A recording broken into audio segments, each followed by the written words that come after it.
Irmãos amados, em esperança nós fomos salvos.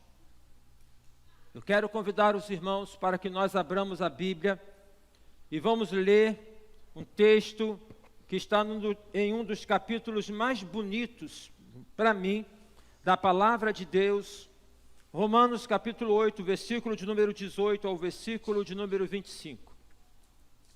Capítulo 8 de Romanos é uma virada na construção que Paulo vem fazendo, na teologia de Paulo sobre o pecado, sobre a graça que Deus derramou em Jesus, que é o antídoto contra o pecado. E aí, a partir do capítulo 8, versículo 1, ele fala: nenhuma condenação há para os que estão em Cristo Jesus. E aí eu fico assim pensando, ele, a partir desse desenvolvimento, ele agora começa a olhar para frente. Ele olha para frente e ele vai vendo assim, sabe, os resultados na vida dele, de tudo aquilo que Jesus fez na cruz por ele.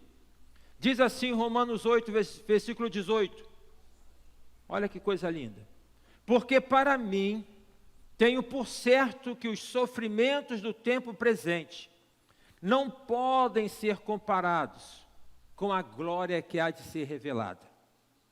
Não podem ser comparados.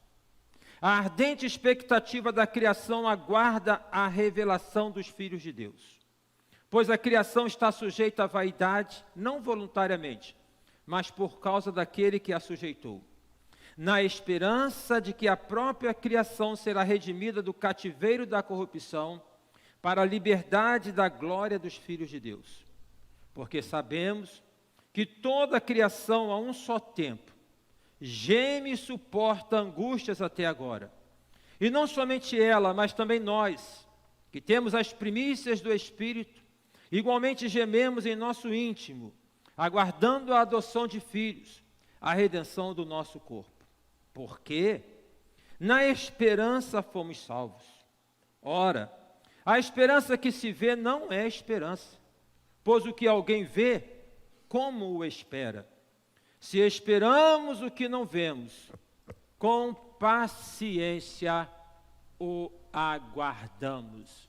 Que Deus abençoe a leitura da sua palavra, esta expressão que eu quero trabalhar, porque em esperança nós fomos salvos. Eu fico pensando, para uma mãe que tem um filho que está no leito do hospital, qual é o sentimento que essa mãe tem? De esperança que esse filho melhore.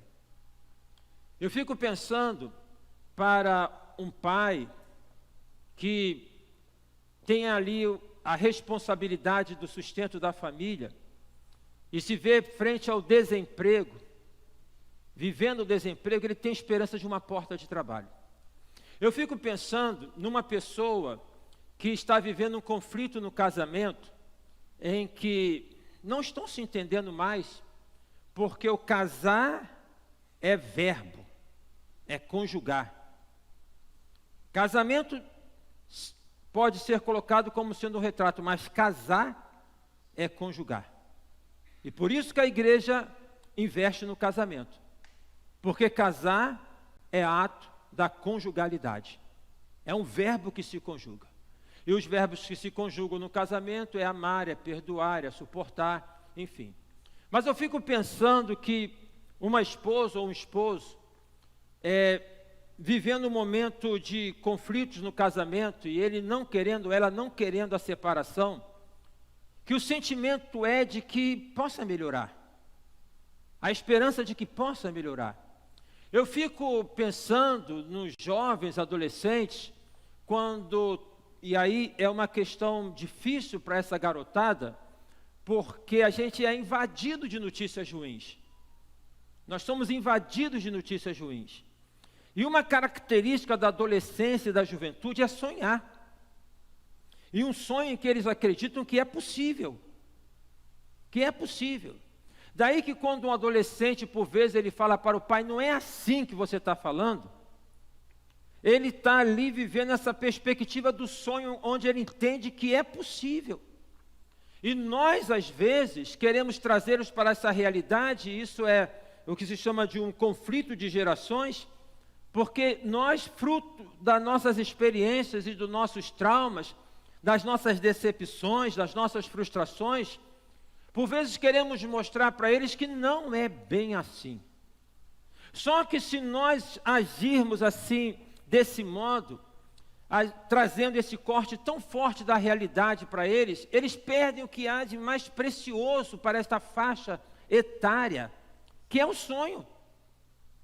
De sonhar com a formação, de sonhar com o casamento, de sonhar com uma transformação social, de mudar as coisas.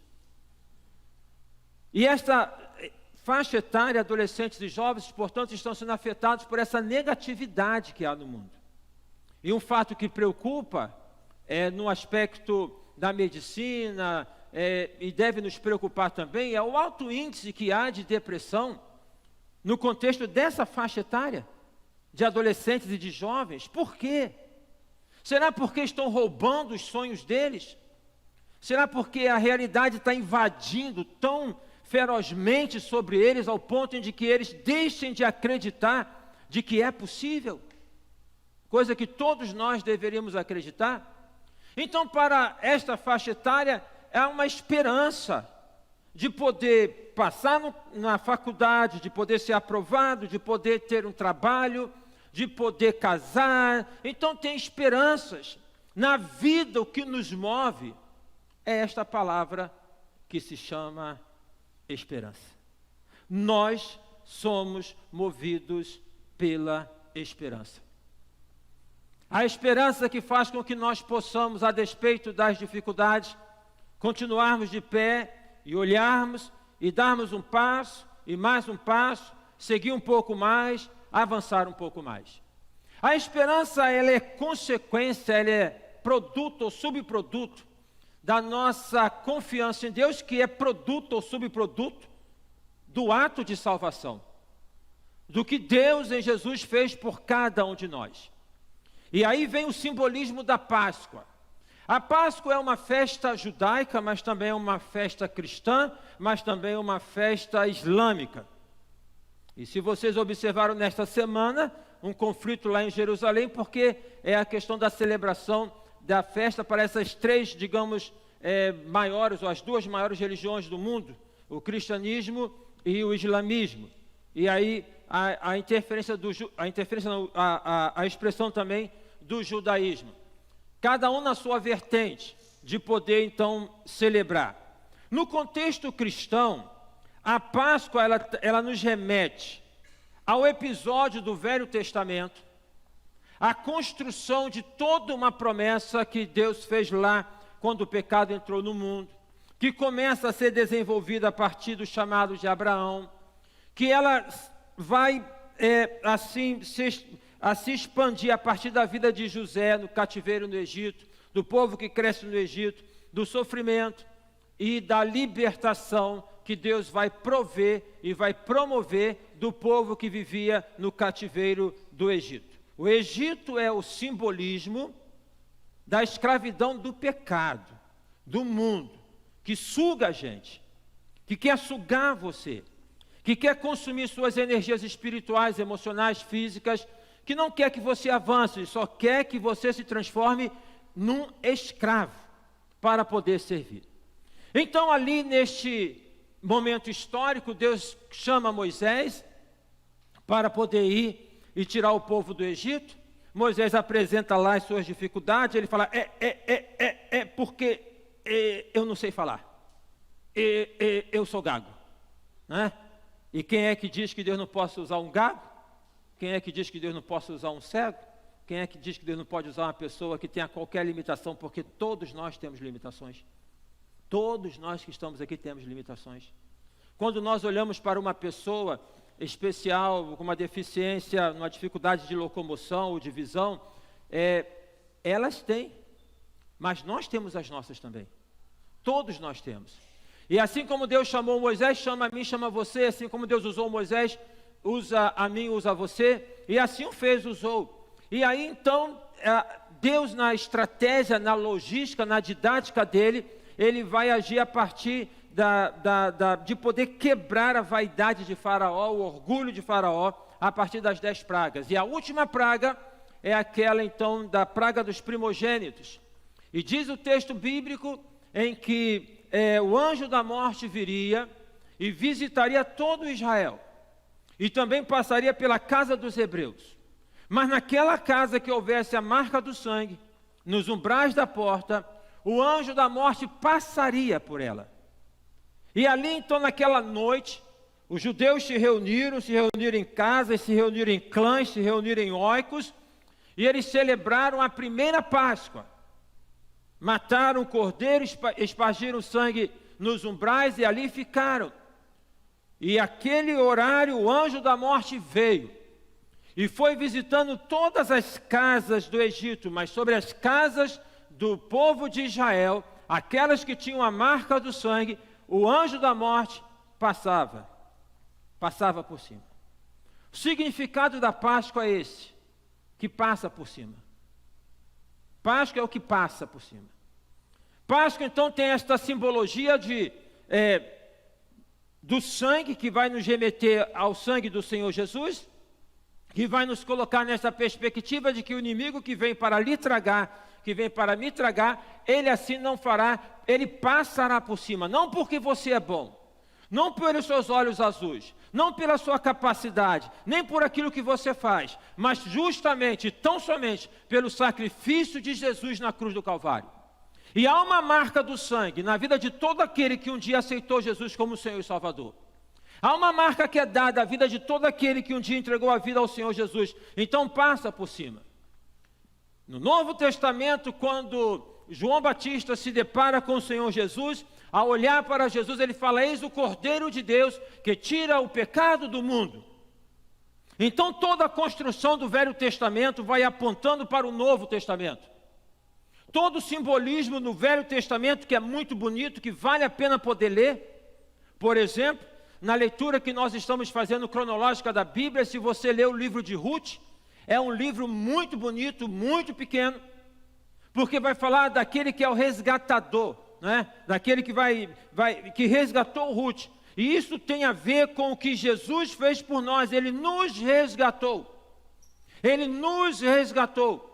Então este simbolismo aparece no Novo Testamento. João Batista olha para Jesus e fala: eis o Cordeiro de Deus que tira o pecado do mundo. E assim aconteceu, e nós sabemos pela história, Jesus morreu na cruz, derramou o sangue dele. O sangue vestido do Senhor Jesus é este símbolo na vida daquele que o aceita, de que o inimigo não toca. Do que o inimigo não toca. A Bíblia diz, o apóstolo Pedro diz, que o diabo anda ao nosso derredor, bramando como leão, buscando a quem possa tragar. Ele anda ao derredor, porque a Bíblia diz no livro de Salmos 34, que o anjo do Senhor acampa-se ao redor dos que o temem e os livra. E a marca do sangue de Deus sobre cada um de nós. Então, fazemos assim esta ligação. E onde é que entra a esperança? A nossa esperança. E Paulo aqui fala da esperança que nós fomos salvos, tão somente por este aspecto da vida, da vinda, da vida, da morte e da ressurreição do Senhor Jesus. A esperança, portanto, ela está calcada no Senhor Jesus. É através da fé no Senhor Jesus, é através da nossa confiança no Senhor Jesus, que nós então temos em nosso coração a esperança. E Paulo fala: em esperança nós fomos salvos. E ele apresenta aqui 3 dimensões da salvação. A primeira dimensão, nós fomos salvos, porque a partir do momento em que uma pessoa aceita o Senhor Jesus, há um rompimento no plano espiritual, há um desligamento no plano espiritual, onde o inimigo perde esta pessoa, e eu e você, nós saímos do reino das trevas e nós vamos para o reino da maravilhosa luz do Senhor Jesus. Então, neste particular, a salvação é um ato. É um ato. Quando a pessoa clama pelo Senhor Jesus, quando ela abre o coração para Jesus, ela recebe a salvação. É um ato. Ela não pertence mais ao domínio do inferno, ela não está mais no domínio do inimigo. O inimigo até ao lado, ao derredor, anda, mas não tem o poder de tragar, porque há um rompimento. A salvação é um rompimento. É um rompimento que vem baseado no sacrifício do Senhor Jesus, que vem baseado na decisão que nós tomamos. Nós decidimos, quem aceitou o Senhor Jesus decidiu romper com o pecado, muito embora continuemos ainda como pecadores. Nós decidimos, quando aceitamos o Senhor Jesus, a podermos romper com o mundo, no que diz valores do mundo, para vivermos nos valores do reino de Deus. Mas há uma outra dimensão da salvação e esperança. Nós fomos salvos, porque a salvação, ao tempo em que há um rompimento, ela é um desenvolvimento. Nós estamos salvos por muito. Nós estamos sendo salvos. Nós estamos exercitando a nossa salvação. A Bíblia fala, Paulo fala, exercitai a vossa salvação com temor e com tremor. Então, ao tempo em que nós tivemos, aquele que teve a experiência com Cristo, então, entenda aí, você que não está tão acostumado com o nosso evangeliquez, perdoe a gente por isso, mas compreenda o seguinte, a fé, quando você coloca a fé no Senhor Jesus, há um rompimento na sua vida. E esse rompimento significa que agora você passa a uma nova condição, a condição de filho de Deus, a condição de que você é cuidado de uma maneira tão especial pelo Senhor. Não que você não fosse antes, mas agora você está mais passível porque você aceita, porque você se predispõe a aceitar. Mas a salvação, muito embora seja um ato, é um desenvolvimento. Enquanto nós aqui estivermos, nós estaremos desenvolvendo a nossa salvação, reafirmando a nossa convicção, porque a todo momento, a todo instante, nós somos convocados pela carne que clama pelo pecado, pela carne que gosta do pecado, a que deixemos o caminho, a que deixemos a nossa convicção de fé, a que abramos mão da nossa luta de fé, e a todo momento nós precisamos reafirmar que eu sou de Jesus, aleluia. Eu sou de Jesus, aleluia. A cada instante, a cada momento, quando o pecado vem, quando a vontade vem, quando o desejo vem, quando o miserável do capeta manda o mensageiro para tentar você, para seduzir você, para nos seduzir, nós precisamos declarar, eu sou de Jesus, aleluia. E assim nós vamos caminhando no desenvolvimento da fé. Mas há uma terceira perspectiva da salvação, porque a salvação ela nos remete a um rompimento no passado, nos coloca na perspectiva de uma nova vida, e se você quer saber como que isso é um diferencial na vida, você precisa tomar essa decisão.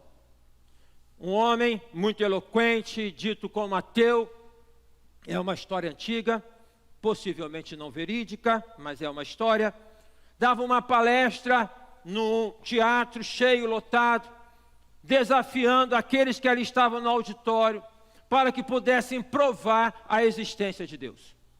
E ali então ele desenvolvendo os mais variados argumentos científicos e falando que pudesse alguém provar a existência de Deus. E há um senhor humilde lá no final do auditório, que levanta a mão. E ele fala, então vem cá. E ele vem e chega à frente, esse senhor, o homem, o palestrante, na sua eloquência. Então o senhor tem a palavra para que o senhor agora possa nos apresentar um argumento, mas que seja convincente, de que Deus existe. E este homem, possivelmente um roceiro, né, um homem do interior, ele tem uma laranja, ele tem uma faca, ele começa a descascar a laranja, e isso irrita o eloquente palestrante, fala, mas o senhor vem aqui para fazer essa palhaçada, o senhor não vai falar, o senhor não... E ele então descascou a laranja, ele chupou a laranja, e ele perguntou para o homem, agora me diga qual o sabor desta laranja. Mas foi o senhor que experimentou? Então como que eu vou falar do sabor? No que ele retrucou, o senhor não pode falar que Deus não existe, porque o senhor ainda não experimentou. No dia que o senhor experimentar, o senhor saberá. Então, se você quer, na verdade, receber e saber da graça de Deus, há um ato de ser tomado, que é um ato de fé, um passo de fé, entregar a sua vida a Ele. Eu estava lendo uma reportagem que falava de um astronauta que veio de uma missão, em que ele, contemplando o universo, agora recentemente ele falou, no universo, na imensidão do universo, eu vejo Deus. Eu vejo Deus. Não há como negar a realidade de Deus, e todos nós sabemos disso, e não é o caso de poder agora querer provar, porque isso é de cada um. Segundo aspecto é o desenvolvimento da salvação. Estamos salvos, mas estamos em processo. E tem um outro texto na Bíblia que me vem à memória agora, que é Filipenses capítulo 1, versículo 6, que fala que aquele que começou a boa obra em sua vida, ele a concluirá. Então, observem bem, há uma ação sua, há uma ação minha, mas há uma ação de Deus em você. Há uma ação de Deus em você. Olha, a gente vive na cultura muito cercado pelo sentimento e pelo complexo de culpa. A culpa é um sentimento que faz parte da nossa realidade, que está atrelada à nossa existência, mas a culpa, ela causa muito mal, quando não se é reconhecida, quando não se é elaborada. Se você não fizer isso, vai acontecer aquilo. Porque aconteceu, porque você fez isso. Já observou? Então você ficou doente porque não se alimentava mal, mas pessoas que se alimentam bem ficam doentes também. Porque você está acontecendo isso, porque você não orou, mas pessoas que oram muito também acontecem coisas desagradáveis. Então observem só como que essas coisas vão aí acontecendo, vão colocando, né, este sentimento. Nós não podemos viver na perspectiva da culpa, mas da responsabilidade. Quando eu erro, eu tenho que me responsabilizar. Isso é diferente de culpar. Isso é diferente de poder ficar nessa perspectiva de culpa.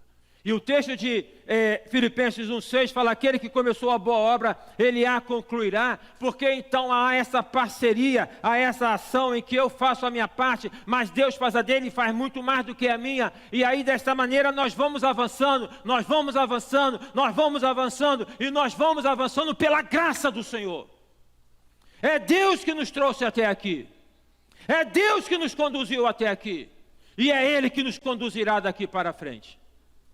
A terceira perspectiva da salvação é essa perspectiva que olha para o futuro, não é? Que olha para frente e que entende que a vida, não é? Por melhor que ela seja, e devemos viver o melhor que Deus tem para cada um de nós nesta vida, porque a eternidade começa aqui e agora, mas ela não termina aqui, claro.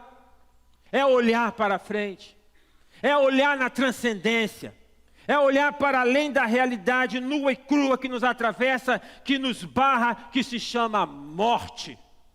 A morte que tentou barrar o Senhor Jesus. A morte que tentou barrar, não é, o poder de Deus. Mas o túmulo ficou vazio. Jesus venceu a morte. E daí a perspectiva: onde está a morte, a tua vitória. Se há algum serviço que a morte deve nos prestar, e presta, é o seguinte: valorize a sua vida enquanto você tem. Valorize o seu relacionamento enquanto você tem. Sirva ao Senhor enquanto você tem. Alegre o teu coração enquanto você está aqui. Divirta-se, não é? E viva da melhor maneira possível enquanto você estiver aqui. Mas a partir desta realidade, não é nos concentrarmos, nos fixarmos aqui, como se aqui fosse o fim. Então Paulo, ele tem esta perspectiva, ele olha para frente. Isso está claro quando ele fala, por exemplo: porque para mim eu tenho por certo que os sofrimentos do tempo presente não podem comparar com a glória que há de ser em nós revelada. Quando você tem uma perspectiva do futuro, você pode sofrer no presente.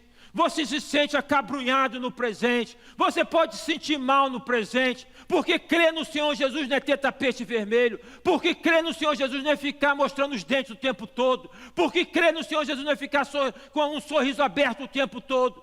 Mas quando você tem a fé no Senhor Jesus, frente às realidades que nos atravessam de sofrimento, de dor, de tristeza, você olha para frente e você é renovado na sua fé. E você é renovado. E esse renovo, ele é o renovo da esperança. Você vê, tem vida. Tem vida. Jesus me ofereceu vida. Tem vida para além desta vida. E eu caminho nesta perspectiva. E Paulo fala: as aflições do tempo presente não são para comparar com a glória que há de ser em nós revelada. Não é para anular. Não é para dizer que não está sofrendo. Não é para falar que não está com o dente, com o canal que está lá doendo, e você falar: não vai curar a dor de dente, né, desta maneira. mas é para você poder, você vai sentir a dor, você vai passar pela dor, mas você pela fé vai transcender a dor. Você vai em direção a ela porque a dor te avisa de alguma coisa que não está legal. A dor te avisa de alguma coisa que não está funcionando bem. A dor te avisa de alguma coisa que tem que melhorar. Seja a dor no corpo, seja a dor na existência, o que tem que melhorar. E aí você então transcende pela fé no Senhor Jesus para poder avançar. Esta perspectiva da esperança, essa perspectiva de fé, ela está atrelada justamente a essa perspectiva da esperança, porque na verdade é um tripé.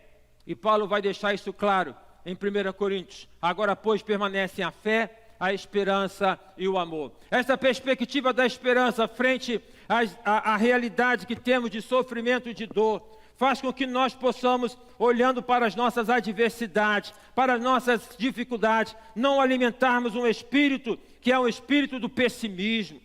Muito pessimismo no mundo.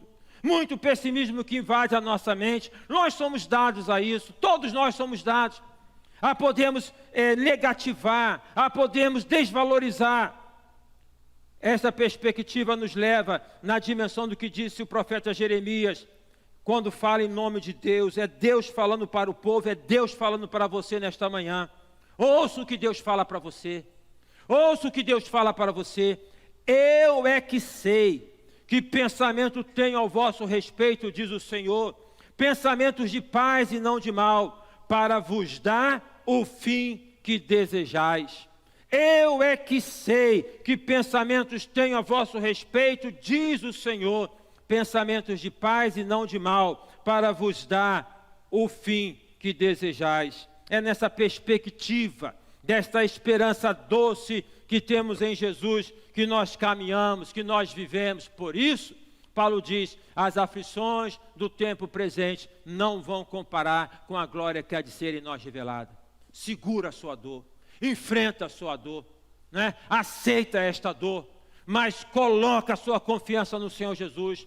Peça a graça do Senhor Jesus. Ele vai te impulsionar no meio da dor. Ele vai te alavancar no meio da dor. Você vai crescer a partir da dor. Você vai avançar, porque Jesus é aquele que te sustenta. Jesus é aquele que te motiva. O Espírito Santo é o vento que sopra na tua vela para que você possa vencer toda e qualquer tempestade. A esperança, ela nos convida, ou melhor, ela só se sustenta a partir da perspectiva da fé. Não há como poder ter esperança sem ter uma atitude de fé. Fé é exercício. Fé é exercício. Não se guarda a fé em conserva. Não se guarda a fé em enlatado. Fé é um exercício diário. Fé é alguma coisa que nós vamos trabalhando e buscando a Deus pela graça, pela misericórdia, para que nós possamos nos exercitar. Quem sabe, meu querido e amado irmão, eu não sei, mas quem sabe, Deus sabe e você sabe, que o momento que você está passando, que a dificuldade que você está enfrentando, está sendo um momento para exercitar a sua fé. Deus está trabalhando na sua fé. Deus está trabalhando na sua vida. Deus está trabalhando com você. Você vai sair dessa. Você vai superar essa, né? Você vai vencer essa. Por quê? Porque você tem a fé no Senhor Jesus e porque você tem a marca do sangue de Jesus. A fé que sustenta a esperança é nessa perspectiva do que diz o autor do livro de Hebreus, no texto tão conhecido de todos nós. Hebreus capítulo 1, ele fala, Hebreus 11, 1, ele fala, ora, a fé é a certeza das coisas que se esperam e a convicção das coisas que não se veem. Paulo diz, porque na esperança fomos salvos. Ora, a esperança que se vê não é esperança, porque a fé é a certeza das coisas que se esperam e a convicção das coisas que se não veem. Mas se esperamos, ora, a esperança que se vê não é esperança, pois o que alguém vê, como o espera. A fé é a certeza de coisas que se esperam, a convicção de fatos que não se veem. Mas se esperamos o que não vemos, com paciência o aguardamos. Pois entendemos que, pela fé, os antigos obtiveram testemunho. Pela fé, entendemos que foi o universo formado pela palavra de Deus, de maneira que o visível veio a existir das coisas que não aparecem.